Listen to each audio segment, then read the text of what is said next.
Hi, this is Jay Stewart, and you're listening to Australian Survivor Archives.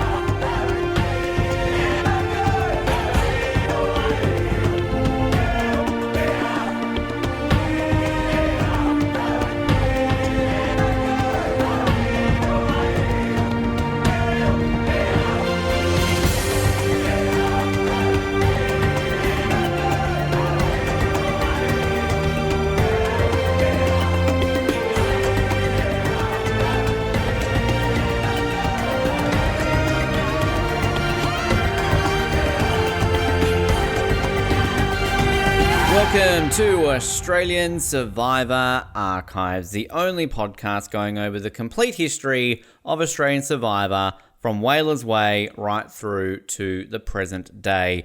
We have a very exciting episode for you today, another interview, but just like we did during the first season of Australian Survivor, we thought we would track down the person behind the music of the season that we are covering. Of course, we had a great chat last season to Jack Robin, the composer behind the first season's theme, and we have managed to now track down the composer of the second season's theme, a theme that Matt and I have constantly talked up a lot throughout this season, and are very, very excited to hear just how it came about and all the ins and outs that this theme had when it was produced. My name is Ben Waterworth, and I'm going to hand it over to my esteemed colleague to introduce our esteemed guest on the show today. Hi, Ben. Hi, listeners. It's Matt Dyson here, as always. And you're right, Ben. Last season, of course, we did interview Jack Robin, and it was such a fascinating interview because we love the theme music from these early Survivor seasons. It's just something special about them. And today is no different because we're going to learn all about the season 2 theme song and all the other music in the season. Of course, today we're here with the one and only Mr. Jay Stewart. Jay, thank you for coming on the show. Hi guys, how are you? We're great. We are absolutely great, mate. How about yourself? Because I can imagine this is something that if you're ever going to get interviewed about, you might not think that somebody wants to interview me about that season of Survivor that I randomly did about 15 years ago. I'm sure this has probably never happened before. Surprise. Yeah, which must make it interesting given your unique body of work that you have done. And we're going to go over some of what you have done over the years, that there are some of these shows that I guess would stand out to certain fan communities. Now, do you kind of find that every now and then you will get a group of fans or somebody who wants to talk to you about one of these shows that maybe you've even forgotten you've even done? Yeah, actually, it's normally the ones you least expect, although Survivor being such a brand, such a massive worldwide hit, this is not so surprising. But a show I did called The Mole, I don't know whether any of you might have seen that, but I often get people asking me for ringtones of the theme or, can I send them some of the music from it, because it was such a unique and unusual show. There's some fans of that show. Well, we spoke to David Mason at the beginning of this season, and he, of course, behind The Mole, and we spoke to him in that interview about watching The Mole. I basically got into Survivor because I loved The Mole, and that of transitioned me into watching US Survivor, and it kind of picked up from there. So I remember it vividly, The Mole, and of course the first season filmed in my home state of Tasmania. So there's lots of connections there, Jay, that are fond memories of The Mole. Yeah, good.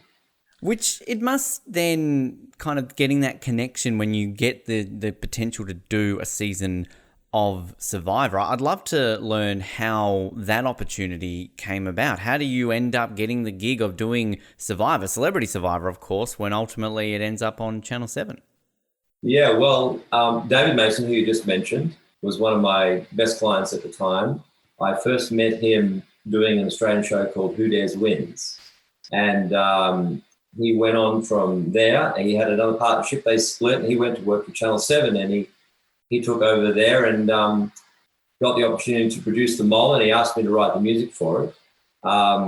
And at that stage, I knew nothing of the show. In fact, I don't think the world did. It originated in Belgium, And the very first season worldwide was a Belgian version. And David really took that concept and turned it into the mole that we saw in Australia, which is very, very different. It's a lot more survivorish, if you like, than the Belgian version, which was a little more, low key. So yeah, that was a great series to work on. Back in the day, we were using VHS tapes, and the internet was in its fledgling years, and I actually had cabs arriving at my home at 3 a.m. in the morning, delivering me the latest episode so that I could sit there through the night writing the music. So yeah, that was old school. Well, I'm glad you mentioned that, because that's one thing, I guess. I mean, I don't understand what goes on with being a composer and doing all the music. So you write the music after you see the episodes? Is that basically how or do you have a general idea of what type of music you're going to be sort of composing?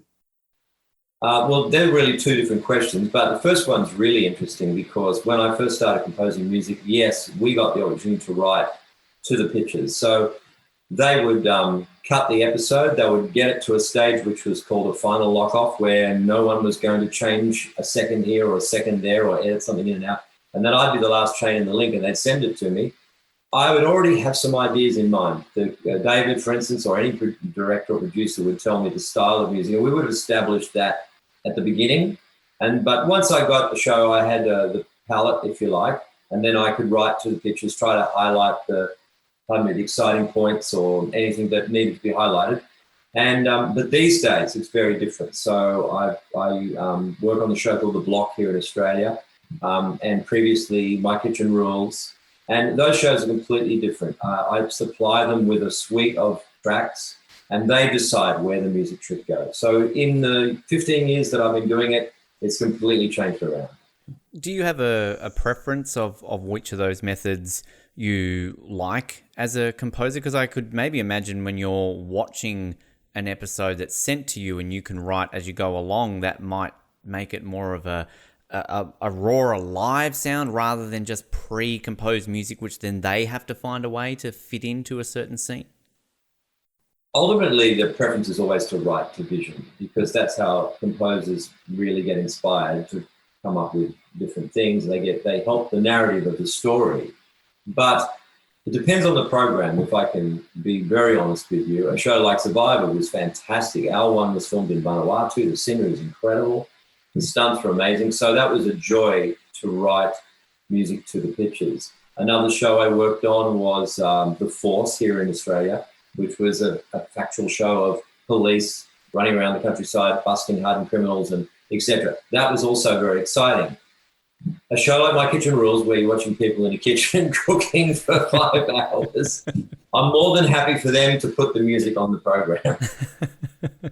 So when you get the call up to do Celebrity Survivor, yeah, I mean, obviously that's I'm assuming you're excited to do it. Yeah. You said you weren't a Survivor fan or not much knowledge of the show. Did you straight away go back and listen to the American version and say what? Because Ancient Voices, like, it's such an iconic theme for Survivor, but what happened? Like, did you go and listen to it? And of course you can't copy that. So what were your thoughts going into composing the Celebrity season? Look, that's really interesting. I'll never forget this situation because we in Australia don't have the budgets that they do in America. And when I first got the opportunity to do this, the first thing that scared me was my budgets.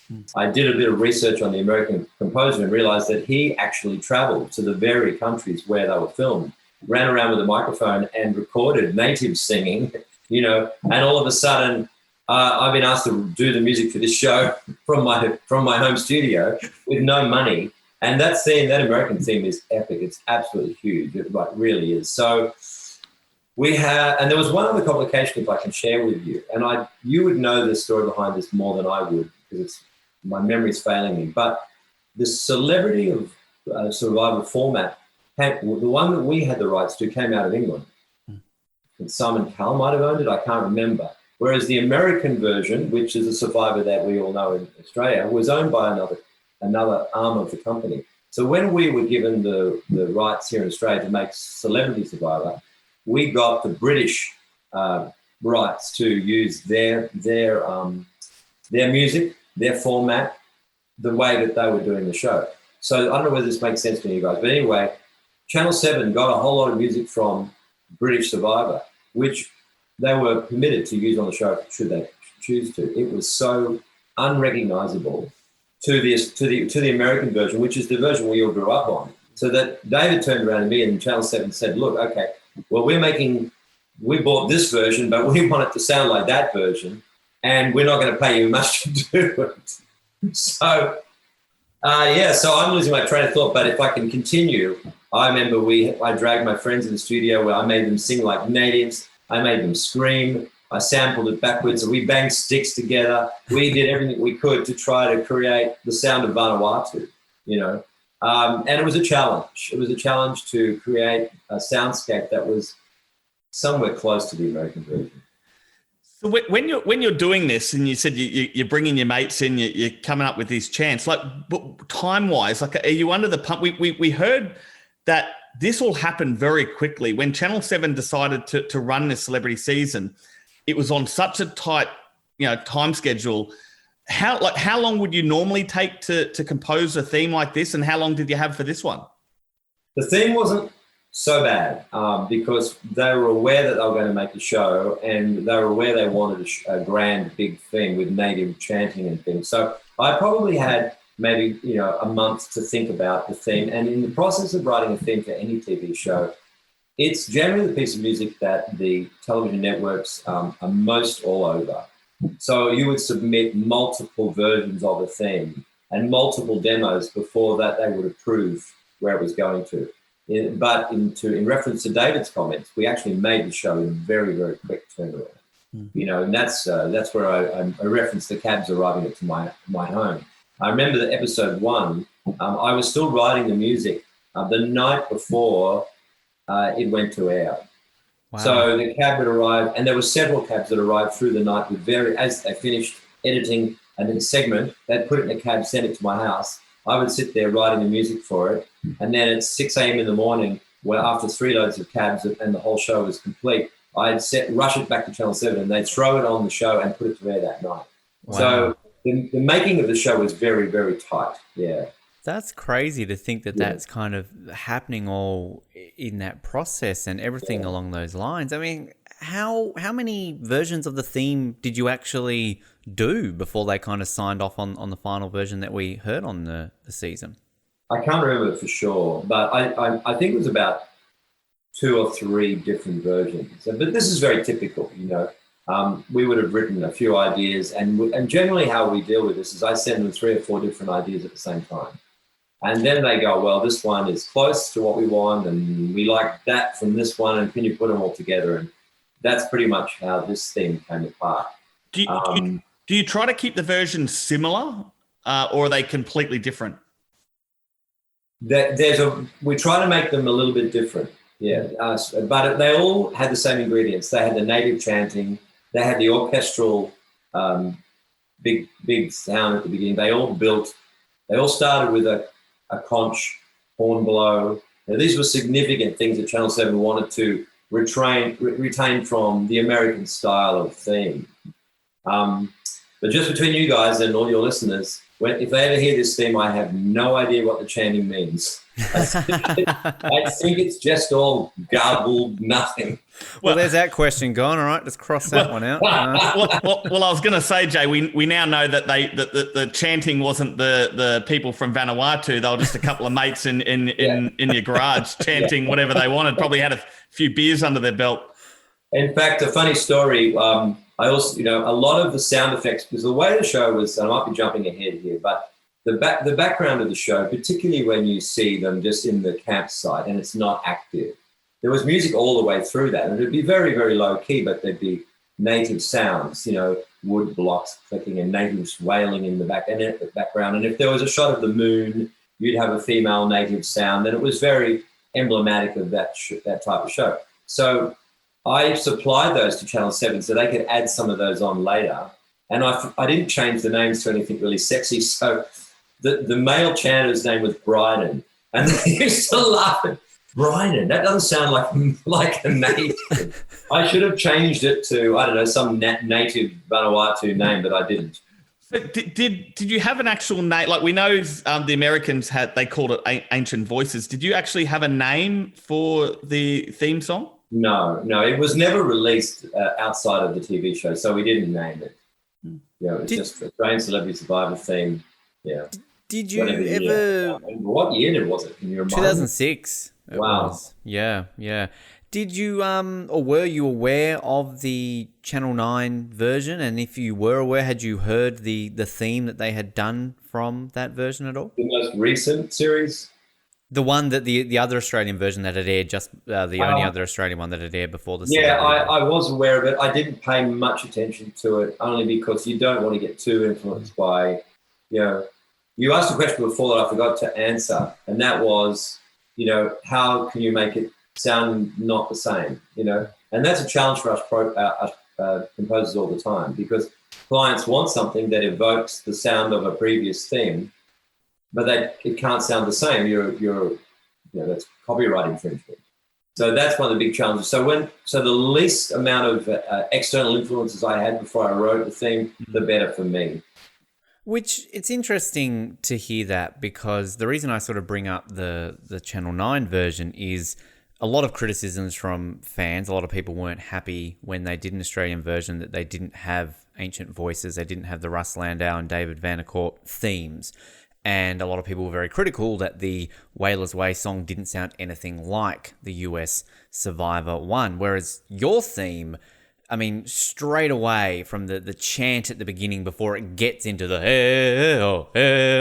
like it automatically, you are connected to Ancient Voices. It's got that very similar sound, and as you said, without obviously trying to completely rip off that. Is it a case of, without being overly influenced, as you said, you don't want to simply copy another person's theme, but you can understand what they're going for? Do you kind of just have like a listen and go, okay, cool, I've got the gist of what I need to do, and basically go from there? Yeah, exactly. That's a good assessment. I mean, we just took the elements of Ancient Voices, which was the chanting. It was very, very, very strong. The pace of it, the big orchestral background that builds towards the end, they were clear for us. We can't do without those. So we had to start with those elements and write something that was essentially different. But if you're using those elements, we were always hoping that the fans would be connected. One thing that Jack Robin said, which stood out to me, is the daunting fact for him about writing a theme for a show like Survivor, which even at that early point when he wrote it was a very iconic show and an iconic theme. For yourself, 6 years into the US journey at that point, a lot longer than Jack had, Jack sort of compared it to if all of a sudden they did an Australian version of The Simpsons and you had to completely rewrite the iconic theme for The Simpsons. A very daunting task for a very well-known song. As a composer, do you think about things like that, or is it a case of you have to black that out in your mind and just get to the job at hand, essentially? No, you always, especially with that show, especially that theme, it's such a great theme. And you're always aware that you're going to do something that's always going to be for the fans of the show, and always going to be a little never quite come up to the mark. You have to expect that. You're always going to be writing something that they recognize the previous version, and that just goes along with anything we do. But unfortunately, it's more of a contractual thing. Otherwise, and maybe some of the producers you've spoken to might have cleared this up, but they would use the theme if they could. They're just contractually not allowed to. Were you ever? Your theme it's brilliant. We absolutely love your theme. We talk it up all the time. It does obviously sound very Pacific Island sort of. It's got that tone, obviously, with the chanting and all that. Was there ever any concern that if they did a second season, would you have to change up the theme? Was there ever any talk about, well, this show might become really popular with the celebrity version, that we'll have to do it in different locations, meaning the theme would have to sound different? No, we never discussed that. I think we're just so against time to get this show done. And generally in Australia, you never know whether you're going to go a second season or not. But we were always assuming in the back of our minds that it would be filmed in Fiji or Vanuatu or somewhere close, and hopefully that theme would work in those locations.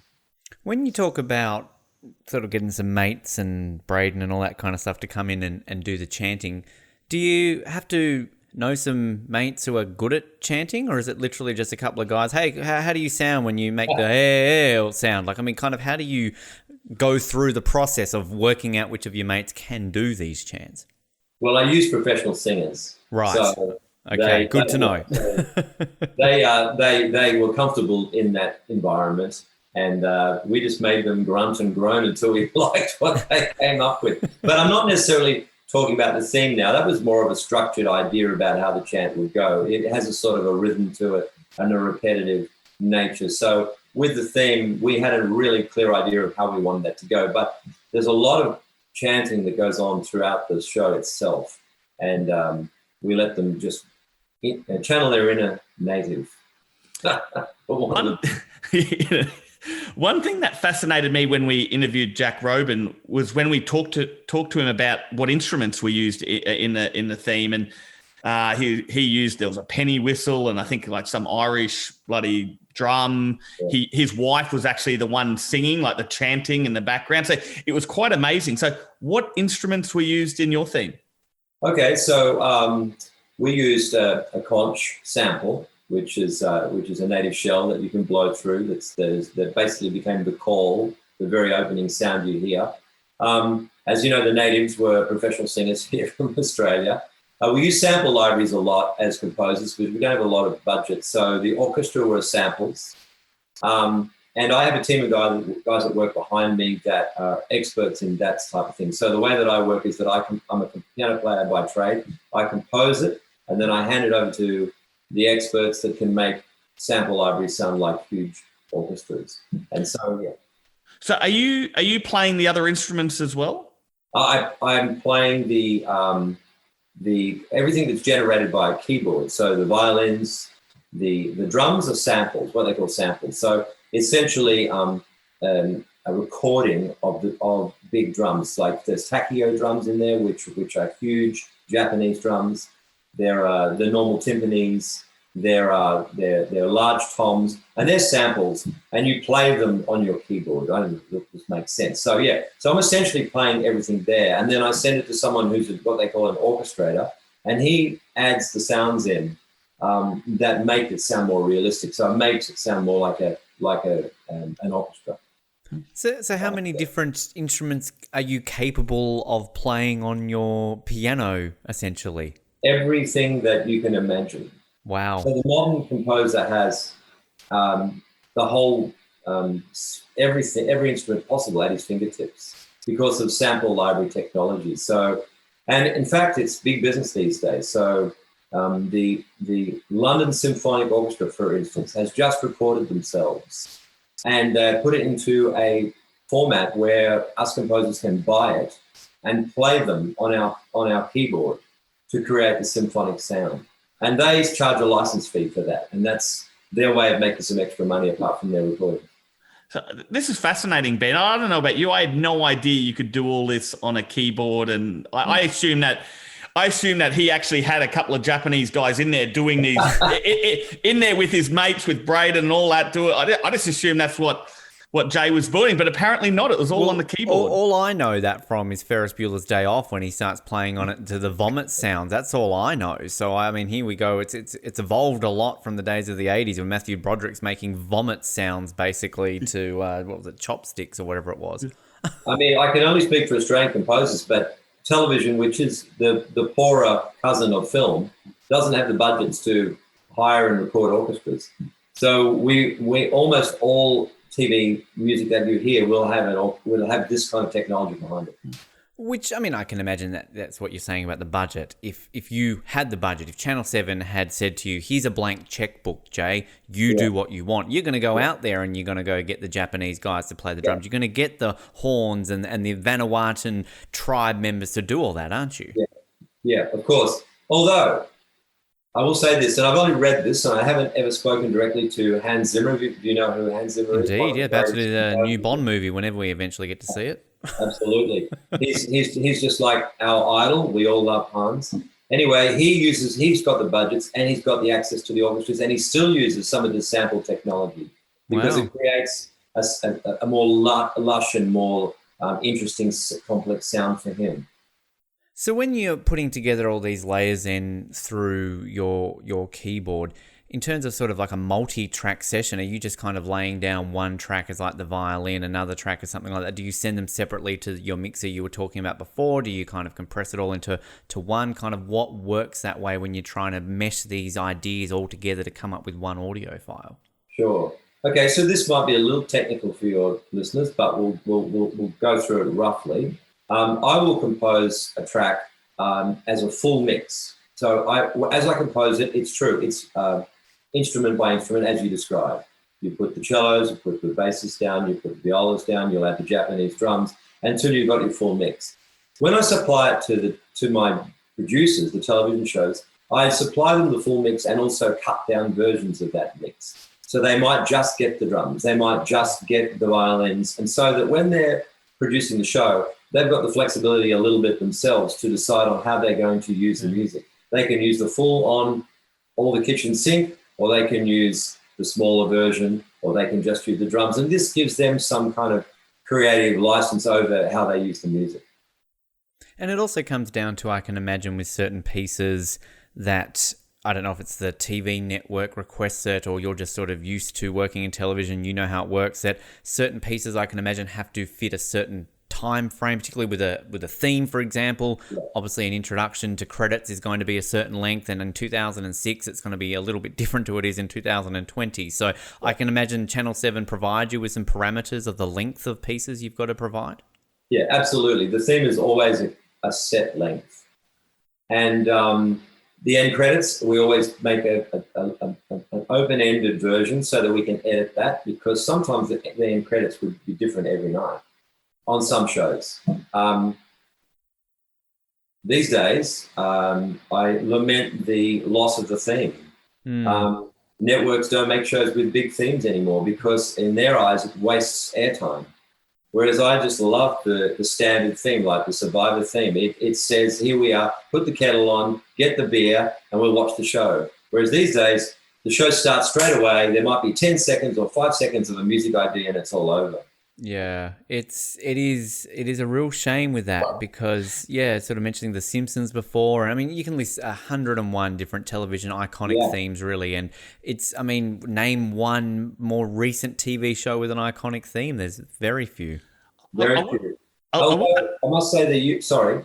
No, you go, Jay. I'll go after you. I'll just say that my perspective is an Australian perspective.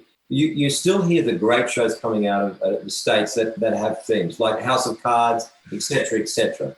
So you literally just took the words out of my... I should have jumped in before you, Jay. Now it looks like I'm just joining the bandwagon. I was actually going to say that might be the case in Australia, but in America with these big TV shows where we're seeing these big actors actually do these shows now, one of the main things they have is a big theme.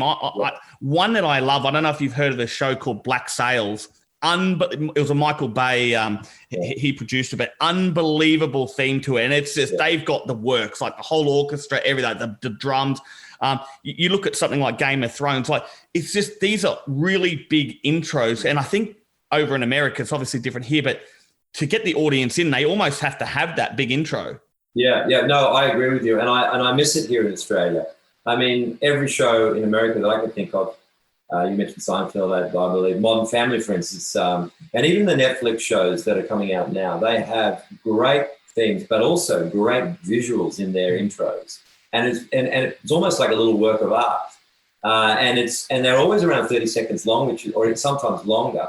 And it really does brand the show. And the way Netflix get around it very cleverly is that, as you know, once you've watched 2 or 3 series and you're on to episode 4 or 5, if you want to skip the theme, you can. It gives you the option. Yeah. But it's always there. And it's a shame we don't do it here. I'll tell you one theme I never skip, and that's your theme for Celebrity Survivor. Like that, I just wanted to admit that right then. It's probably the best part of the episode is bang, you hear your theme and it sucks you in every time. And how are you watching this show from 2006? Well, it is actually on True Stories on YouTube in terms of the Survivor, the Castaway Productions actually have started sort of an official YouTube channel, and they've actually put it up there. So it's now legally completely available to watch it now, which is I think when we've been doing these podcasts, it's been great that we've been able to have people who either didn't watch it at the time or haven't seen it in 15 years kind of join along and watch it, because prior to this going on, there was a couple of bootleg copies on YouTube that would get pulled down every couple of years, or even just your theme. They would just kind of have Celebrity Survivor intro as a 1 minute clip on YouTube, essentially, for those with a flashback, which I'm sure if we looked up half of your themes, there might be an old Who Dares Wins clip and an old Mole clip on YouTube, essentially kind of showing your theme for people who want to hear them. Who knows? I haven't dug in to find out. I was going to say, Jay, before you knew you were coming on this podcast, had it been a few years since you had actually heard the theme from Celebrity Survivor? Oh, absolutely. In fact, this morning when I sent it to you, it was I just went, oh, that's what that sounded like. In fact, I actually didn't have the hard drive left with all of the stuff from the show. I had to find it on an old audio CD I had and convert it to an MP3 because it was just so long ago. And do you have sort of the other kind of themes or kind of other pieces of music that you had on that CD? I do. I have some of the background musics and some of the tension musics I do, and some of the action stuff. Great. Well, we would love to I'll hear it. I just didn't get time to convert them all this morning. No, that's fine. Because it's one thing that I'm a big fan of soundtracks for. You talk about movies. Hans Zimmer, John Williams, people like this, just absolutely. I will download a score from any soundtrack or, buy a CD. I love soundtracks. Yeah. And I'm an absolute nerd with Survivor soundtracks. I pretty much, because for a long time, Russ Landau and David Van Korbel released them on iTunes to purchase, but sort of since they haven't been doing original themes anymore, since I think like season 23, 24, they've just been recycling them and kind of using some newer ones. They don't do them. But I love listening to them kind of almost as background music. They're very relaxing. And when you're actually working, it actually it helps you, I feel, get in the zone. And all of a sudden, when something picks up, you've kind of got a challenge music going on, or you've got the blindside music at a tribal council and you're in the middle of doing a project, like, oh, I've got to hurry up now. Dun, dun, dun, dun, dun, dun. And it really kind of works. And I think what we've noticed with your score throughout the celebrity version is that it is very close to the US version, a lot closer than the Whalers Way version was. Whalers Way, Channel 9, had a very unique sound. It's got its own piece in Survivor history, but yours really does kind of connect that. Did you watch more Survivor once after this to kind of hear what they sound? Was it something that after you had worked on the show, you all of a sudden wanted to kind of hear a bit more of Russ's and David's work to kind of see how you went compared to what you did? Probably the opposite. Once I knew that the show was coming to Australia, I watched and researched a lot of what they had done, because I believe that we had to try to make it be the little cousin or the baby brother of the US version, rather than something completely different. And plus Channel 9 had done their own version as well. So I really wanted to be influenced by them. I read about them. I looked on YouTube on how he created it. Certain parts of the show, like the Tribal Council, that was a really important part of the show that had to sound and feel like you were watching the American version in my eyes. And did you ever have any communication or want to reach out to Russ or David to maybe either A, get some tips, or B, hey, what do you think of my theme compared to yours? I didn't approach them. You're always, it's you don't know how people are going to react. You know what I mean? So I just sort of let it go, and hopefully they would have watched it. I don't know. One quick question just on that too. I've noticed, and I don't know if you know the answer to this. This might be a question to pose to someone at Channel 7, whoever's in control of putting the credits up. It is listed in the credits when it comes to composer, your name as well as Russ Landau's. Do you know why that is the case? Did you use any pieces of Russ's music in any of your music, and maybe they had to kind of credit him just because there was a bit of a motif somewhere that you used? I actually wasn't aware of that. And no, I don't know why that happened. The music was registered here by our Royalty Society as my music. I always got acknowledged for it and paid for it from a royalty stream as my music. So that generally only happens if you do a co-write with somebody, and that never went there. So it might have been a licensing thing, but I can't say definitely. They might have had to put his name up as a contingency of buying the license to the program. But I don't know. I didn't even know that was the case.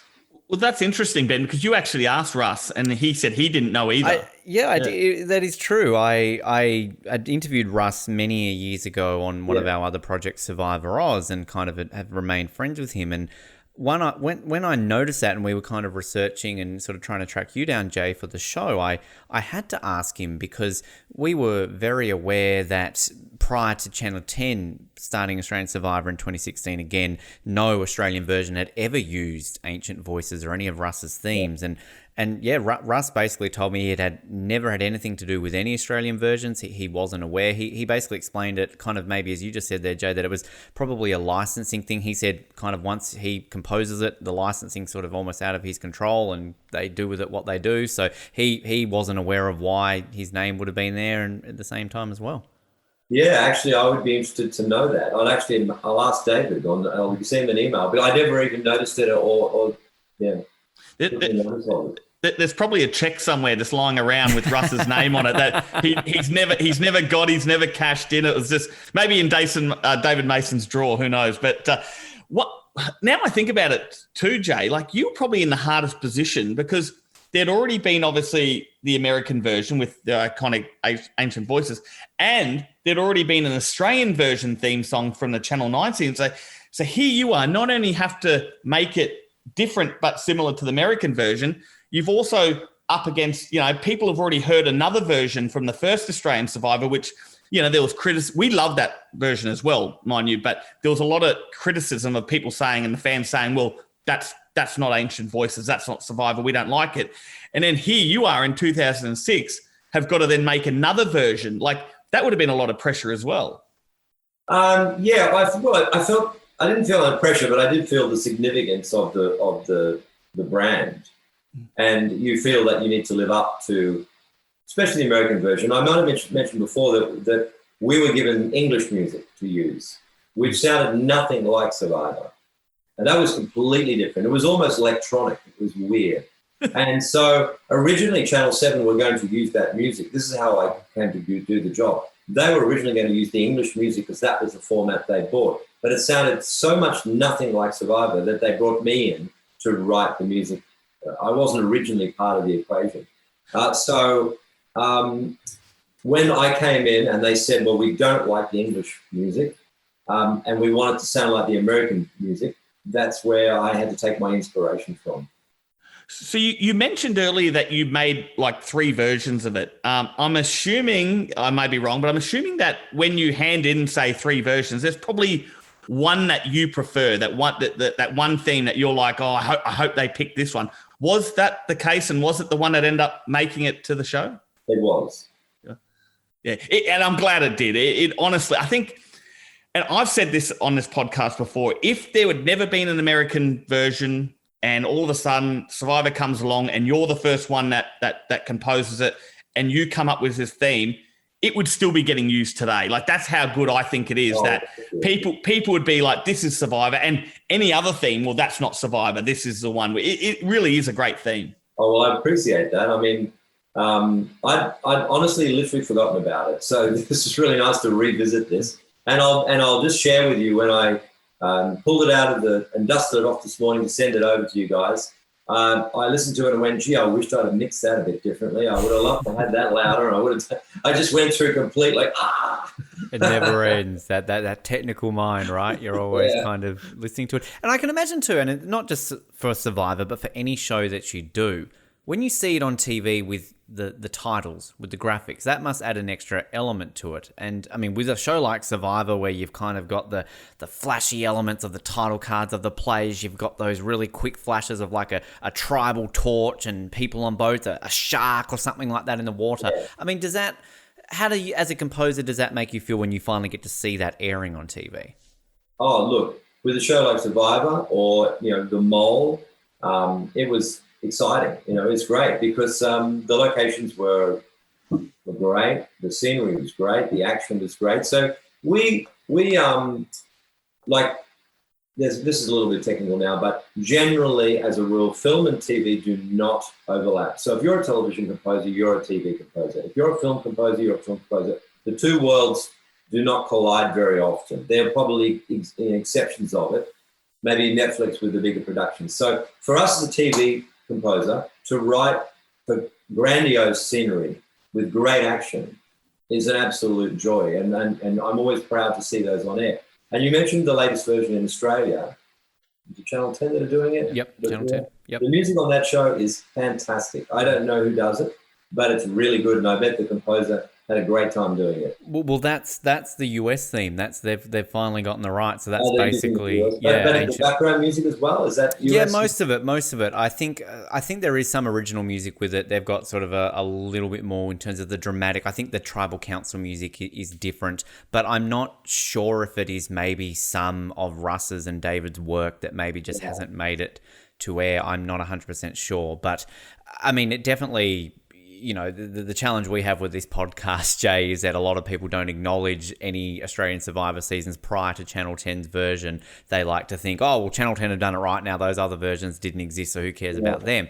But it is great as a Survivor fan who happens to be Australian, and then to see an Australian version to kind of have that connection, because you're right, kind of when that grandiose feel to Survivor, it is almost cinematic when it comes to, and this is a reality show, but that music really adds that element to it. So when you've got that sweeping music, these beautiful locations, these beautiful people out there playing beautiful games, it all adds to that zone. And I mean, look, I've been a fan of Survivor for 20, 21 years, and to this day, I will get goosebumps and stop and listen to Ancient Voices and still feel the same as when I first heard it. It is that such a theme that way and you connect that with a TV show when you hear that music. Yeah, it's fantastic. The American composers just did a brilliant job. There's two shows that we can never emulate. Amazing Race is another one. Mm-hmm. The music that they use for that show is just phenomenal. The budgets, I would love to, I'd love to see what their budgets were. So everything we do in Australia, when I was doing Australian Survivor Celebrity, the budget was a huge consideration to the level that we could go to reach to try to emulate the American. We just could not do it, but we tried the best we could. With the chanting and everything, it's sort of listening and re-listening to the theme over and over again. I'm not musically minded at all, Jay. I don't know my violin from my viol, anything like that. But one thing that I was really picking up on and kind of listening to it on repeat before this interview, there's almost like through the chanting, almost like a squeak or a squeal or almost like a scream at every now and then in the background, kind of amongst that chanting. Was that kind of just you add a few little fun little squeals or something that the chanting are happening there, or am I just hearing things when I'm listening to that? I can't recall what you're actually talking about. Jay, it was probably a beautiful accident. Your dog probably wandered into the garage and one of your mates bloody stepped on it and squealed, and you're like, oh yeah, we'll put that in.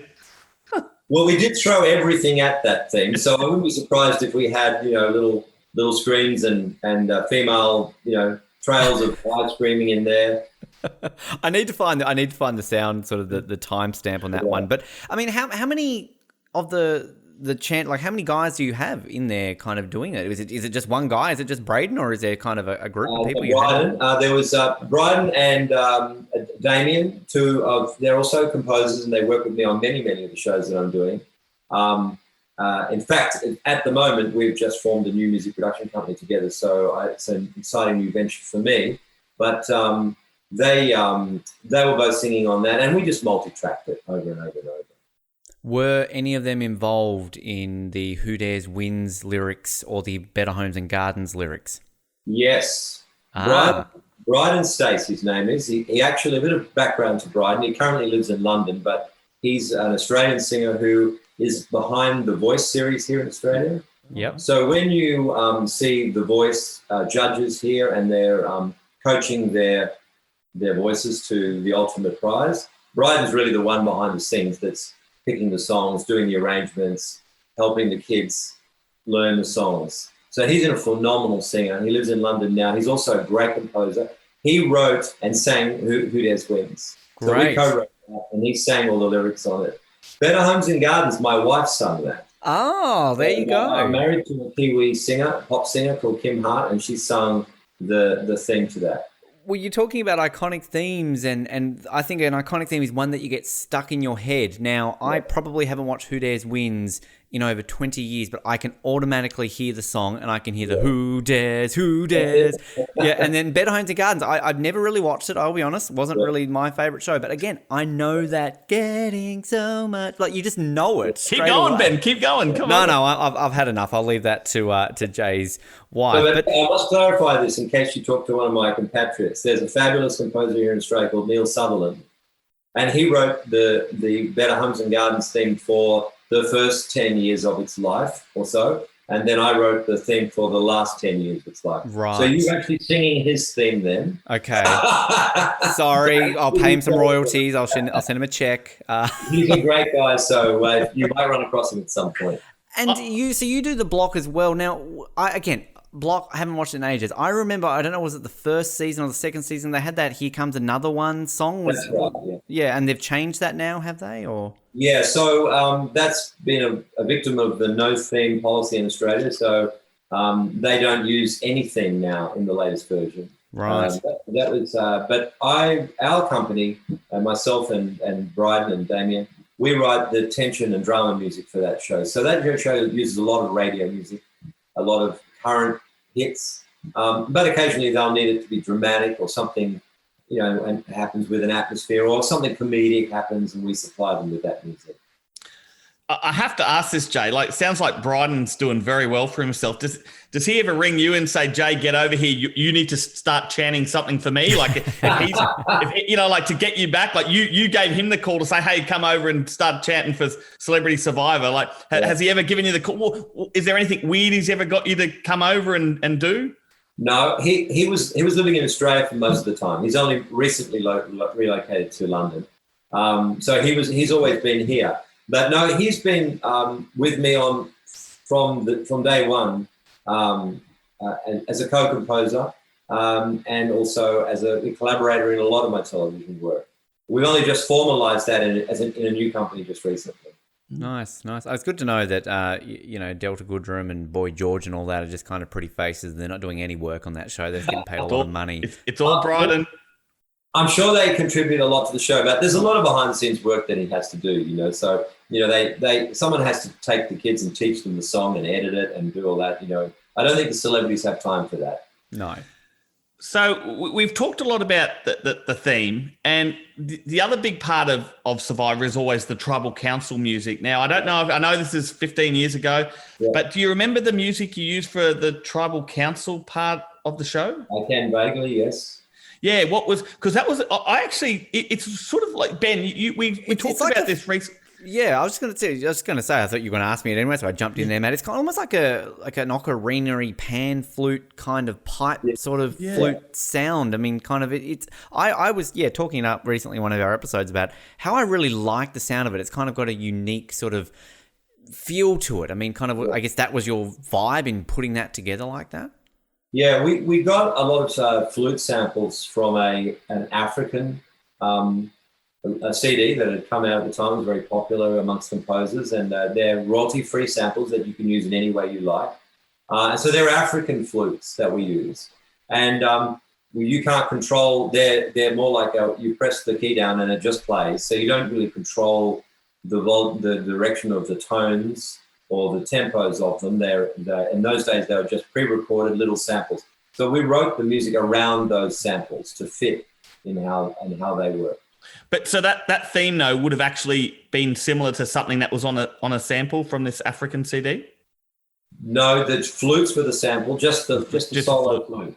And all of the rest of it, I believe there's, from memory, we used a timpani, or at least a bass drum, an orchestral bass drum as a slow pulse to have that tribal element sort of going through. I believe we used some choral samples and some orchestral samples, but the flute was the thing that gave it that floaty feeling, and that was the sample. So we created the music and wrote the music around that sample. if that makes sense. As Matt sort of alluded to there, like, I mean, outside of the theme, you know, the tribal council music is probably up there as being just as important, because I know for a good 23, 24 seasons of the US version, they had a theme called Tally the Vote, which is probably up there as alongside the theme as one of my favorite pieces of music from Survivor, because it's just synonymous with tribal council. Yeah. And sort of you're writing music in a period of Survivor where it's not as dramatic. They're not going over the top so much now where they're expecting a blindside every tribal council. Yeah. Someone's going to play an idol. Like, that's what's expected now, whereas in 2006, you know, it's not as expected. So it's kind of, you're not having to do that real over-the-top dramatic feel that Channel 10 love. You've kind of almost got a peaceful, relaxing, but somewhat dramatic score that's going on while people are getting voted out. Yeah, that's a good assessment of it. I hadn't thought about it like that, but it is a little more peaceful, a little bit more relaxing. The producers just wanted it to sound, it's obviously at night, always at night, our version, and they just wanted it to sound atmospheric. And that was the main thing that I had. They said, we want it to sound tribal-esque, obviously. We want it to sound atmospheric. And we wanted to be able to pause at certain moments and have some accents when they turn over and reveal who they voted for. You mentioned before about how you were still writing basically prior to that first episode. Did you then have to keep doing that for every single week, or at that point did you just bank a bunch and just send it to them so that they could use it for the rest of the season? So before we were talking about the mole as a fast turnaround, but with Survivor, we created them a library of tracks that they could use initially to put in the right places. So, Jay, we like this track here. You know, the third track on CD4, we've put it here. And then they would give it to me at the end and say, okay, can you know, this is our indication of the roadmap. And can you now flesh it out and create the score for us? Did you mentioned before, sort of say, like with a block, you will have a dramatic piece, a comedic piece, things like that. Similar thing for Survivor. Do you have to create like a comedic piece if they've got something funny, a little bit, you know, lighthearted, and then those dramatic pieces as well? Yeah, no, we didn't do any comedic pieces for Survivor, but there was a lot of atmospheric stuff. I mean, as you recall, they wandered around the campsite a lot, and there was a lot of shots at night sitting around fire, you know. And in the show, we used what they call wall-to-wall music, which is basically there is no gaps. So, you know, that's not so common these days, but in those days, you know, you wouldn't leave a gap. It's interesting you mentioned that, because it's kind of, I don't even know if US Survivor has always done that, but it is kind of, I don't want to say noticeable in a bad way, because it's not in a bad way when I say it's noticeable on the Channel 7 version. The Channel 10 version does it a lot too. It's sort of, it's noticeable with that. But is that extra challenging when you're kind of doing that wall-to-wall music, that you've kind of always got to have it to fit throughout the episode? Or is that just part of the job? That's kind of what you're used to. That's kind of what you're expected to do. So you no questions asked, you just do it. Yeah, at that stage, it was what we were expected to do. It's not that challenging in the sense that a lot of the music in that section can be very atmospheric. It can be very easy to compose. You know, it's not all as say there's a challenge. That music was very intensive. You know, it took a long time to write and a long time to get it right. Whereas, you know, just a slight atmospheric pad with a little flute wailing and a few clap sticks, you know, that took very little time to do. Do you know, and again, this is maybe testing the memory a little bit because it has been 15 years, do you know how many pieces in total you would have actually written for the entire season? I can't remember exactly, but my contracts were all fairly similar. And I would say that it would have been around 120. Yeah, it wouldn't be less than 120 pieces of music that you'd write for a series like that. Wow. Sometimes more. What about when the first episode finally goes to air? Do you recall what the reaction was? Did you hear what people were saying about the theme? Did they like it? Did they not? No, I don't recall. I was a little nervous about it because obviously, you know, it had big shoes to fill. So, you know, we mainly focused on, you know, back in those days, we mainly focused on the ratings. We were more worried about who was watching it, you know, rather than what they thought about the theme. And thank God Twitter wasn't around in those days, because I didn't have to see people tweeting about how poor the theme was. Which I think, I mean, back then, gosh, I didn't know MySpace was around in 2006. I think that might have just been around that period, wasn't it? It was around. MySpace was the first biggie, yeah. I'll just say, Ben, though, like we know that people with the very first season 1, Whalers Way, there was criticism of that theme. I've never heard anyone criticize season 2's music. See, to me, it's always it was always the season that basically people would say it did a better job than Channel 9 did. They thought it was a lot closer to the US version, but then people were like, but it's not quite there. And that's kind of what I've said a lot throughout our coverage of this season, that it is kind of that bridging season between very old school Channel 9, which, you know, differs a lot from the US one on many levels, between the Channel 10 version that ultimately is almost a carbon copy of the US version. So I think that from what I have heard through fans over the years is that while they don't absolutely love the theme like they will with Ancient Voices, they will say, oh, well, that was a lot closer to what we were expecting, because it is very, as we've said sort of throughout this interview and a lot, that it is a lot closer sounding to Ancient Voices than Jack Robin's theme was in Whalers Way. In all fairness to Jay, though, I don't know what more could have been done, to be honest. Like, without literally copying Ancient Voices, like maybe get Bryden to chant a little louder, I don't know. But literally, I honestly don't know what more could have been done. Can I tell you that as a composer, when you're asked to do something like this, you would be more than happy for them to use the original theme, because you know how important that is for the show. I would have been happy just to write the background music and the challenge music and the council music and use the theme. And Channel 7 would have been thrilled to be able to use the theme. We just weren't allowed to. Yeah. Which you mentioned before about how you get people contacting you about, hey, like I want the mole theme as a ringtone or things like that. Jack was talking a little bit about how his theme was being sold as a ringtone, and I remember that. I remember getting the TV week when you used to, send in a text, you get $3, you get your polyphonic ringtone, and I remember when the Australian Survivor theme was a ringtone. How did that work? Like, did you ever get like hey, Jay, let's use your theme as a polyphonic ringtone, or like how did that work back then when that offer would come about to sell it as a ringtone? Yeah, well, so it didn't happen on my Survivor theme. I don't think, listening to it this morning again and reminding myself, I don't think it was that melodic that you could actually use it as a ringtone. It was more of we put more of an accent on the chant, and whereas the American version had a definite melodic and a definitely choral sound to it. Whereas the mole, people would often ask, could they have it as a ringtone? And I would just send it in, because in those days you didn't even think about the commercial use of a ringtone. Well, I just want to point out, Matt, before you go in, just to point out that you don't think it sounds as a ringtone. This is legitimately not a setup. I want to prove to you that this is legitimately my ringtone right now on my phone. So if you ring me right now, you're going to hear your theme. I might need to pay you some money for this, Jay, but but you're using a recording of it. Yeah, well, this is kind of the one that I got off YouTube before you sent me that one in today. So maybe I need to change it up. But no, it works. Trust me, my phone's ringing and I answer. Well, this is how old school I am, and I'm sorry for your listeners who can't remember that, but the phones in those days, they didn't have the ability to play MP3s. No, yeah. They had to convert it into an actual tone. Yeah. It's all right, Jay. I've still got the Crazy Frog as my ringtone. No, not really. That was like 20 years ago. But about your thing, like you did mention, like it definitely builds up. Like it sort of gets big at the end, obviously, with the chanting and all that. It has that real build up to the end to this like epic finish. And you mentioned like the Amazing Race earlier. I think of the American Amazing Race, like that just bang, it starts out like just epic right from the very beginning. But I guess there's two ways of doing it, isn't it? Like with the Amazing Race thing, that's how they did it. They started out epic, where yours was that slow build up to what I think was a really great finish and sets you up for what is to come for the episode.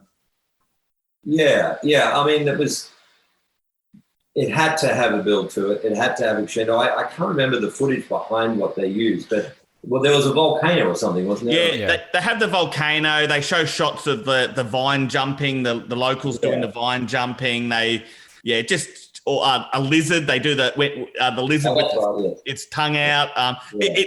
Whoever did that up, brilliant. Like it with the music and that background, fantastic. Yeah.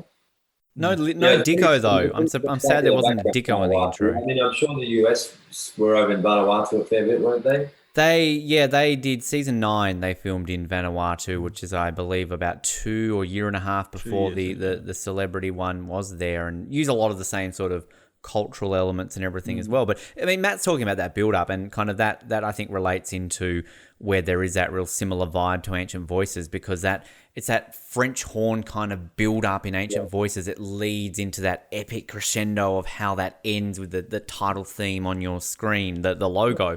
And that's exactly how it connects with yours, when you've kind of got the ending of it and then boom, Celebrity Survivor, and then it kind of transitions straight into the opening bit. Which, I mean, do you find those pieces are the most fun to write, where you're talking about kind of almost that cinematic feel to it, when you can really build it up into this sweeping sound and kind of just end it really quickly on a dramatic note that it kind of just sticks with you? Yeah, I mean, the orchestral ones are always the most fun to write. It's also a challenge for us because we're not using orchestras. So, as I mentioned before, we're using technology to create that. But they're always the most. Look, we're always driven, as composers, we're always, especially television or film composers, we're driven by the narrative of the picture. So when the picture is grand, and you get the opportunity to match that with the music and push the story of the picture along, the narrative, that's when it's really exciting, when the two things come together. Has there been another project that you've worked on that you can compare to kind of that grand scale that Survivor was? Not in that way, but I really liked The Force here in Australia. It was a factual TV show I mentioned before. They gave us that was budgets were okay for that show. They gave us the opportunity to write to the picture. We got to use a lot of music that you might tend to hear more in film work. A lot more inspired by the Hans Zimmer movie style of writing, and that was a lot of fun to write for that. Matt's a cop in his day job, so I'm trying to picture sort of, you being able to write a theme and a score to Matt working as a. I can send you some footage from his first episode of Survivor. He'll tell you that he's a cop in that episode. I do remember that show, The Force. I can't. Do you know what year that would have sort of aired? They only stopped putting it on air last year. Do you know when it started? 12 years prior to 2019. Wow. That's why I remember it, because I've been in the job 12 years. So I remember when I was sort of going through the recruit stage and all that was on. So I do clearly remember. I can't remember the theme music to it or the music, but I do remember that show when it was on, when I was going through the academy. Yeah. You're coming out of Brisbane, right? Correct. Yeah. So I don't think we used. It wasn't filmed in Brisbane. I think we filmed it in New South Wales and WA. You did. Yeah. It wasn't Queensland Police. Matt, No. you could have lasted longer on a TV show. I know. I don't think you're going to get voted out of being the cop this time. So you might have done okay. Jay, did you end up watching Celebrity Survivor? Did you kind of, if you did, you remember kind of watching it and thinking what you thought of the gameplay and everything else that happened in it? I look, prior to writing. This may sound a little bit counterintuitive, but as TV composers, you generally don't watch a lot of television outside of what you're working on because you're so involved. So I'd only seen the show casually up until the time I got the opportunity to write for the show, and then I watched it and researched it prior to, and kept an eye on it afterwards to see. I love the music. I love the composer in the show. I know you've spoken to him before on this program, and I always wanted to just check in and see what he was doing, because obviously for the first 12 or 13 or 15 episodes, he got to go to the countries and research the local, and every season sounded different, which I really liked. So I enjoyed the show. Because I can imagine, as Matt was sort of saying before, had they continued on and kind of, you have those influences, because you're right, like that's what made so much of those earlier US seasons unique, was when each season had its own iteration of the theme. Like the Australian Outback had didgeridoos in it. The African season had African tribal chanting in it. The Thailand season sort of had Thai music in it. Like it made it unique. And unfortunately, it's been a long time in the US once since we've had an original season. So, I mean, I guess kind of that's the sad fact that ultimately Celebrity Survivor didn't continue on for more than one season. And the budget might have grown. Who knows? Dicko's pay might have gotten cut. He might have given you some of the money towards the thing, and you could have gone off to Samoa and Vanuatu and all these places.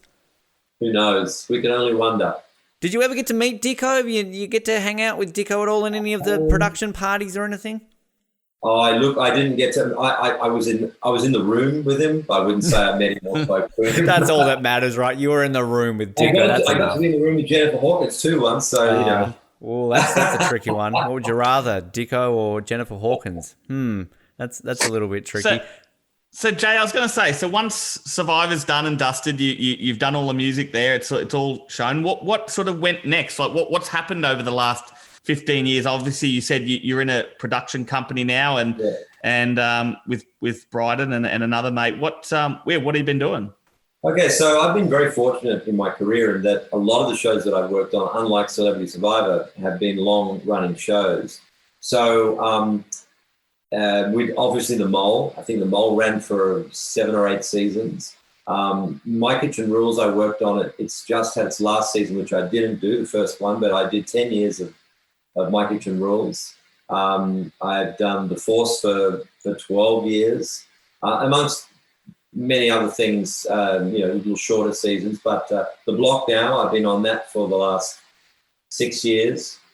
And some of the music, some of our music that we've got to do, we produced all the music for Channel 7's News here in Australia. We didn't write it all. The theme's written by John Williams, the famous American composer, but we've written some of the T's music on either side, and we also recorded and reproduced all of his music. So yeah, I've been fortunate enough up until COVID to be very busy.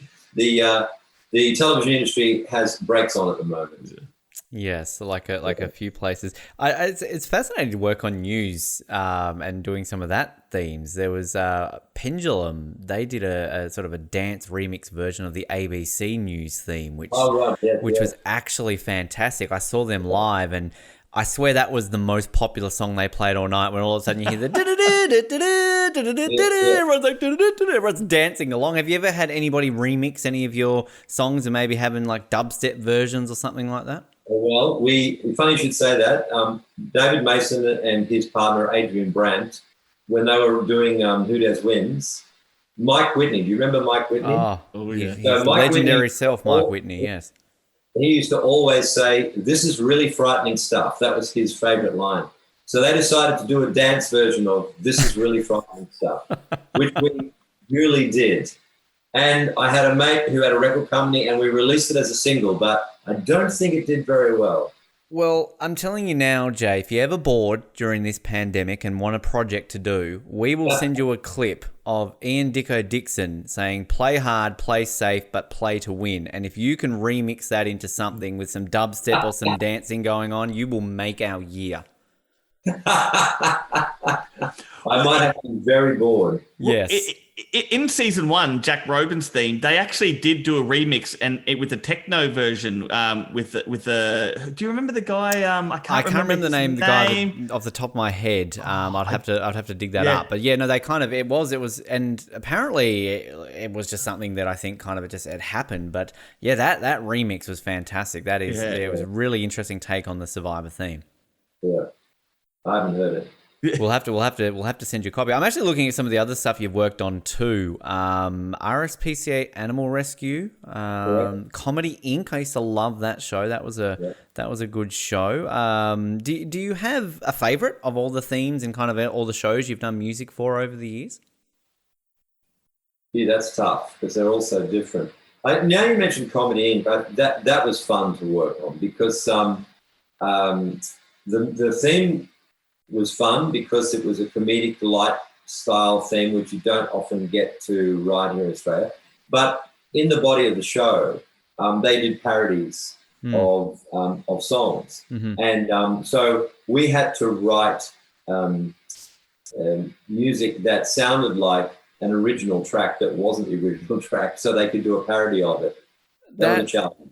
You know, it's funny you mentioned that because I watched that show so much, and there's one that always stands out, and this is just completely random on the top of my head. There was that song by that Russian girl band Tattoo, that All the Things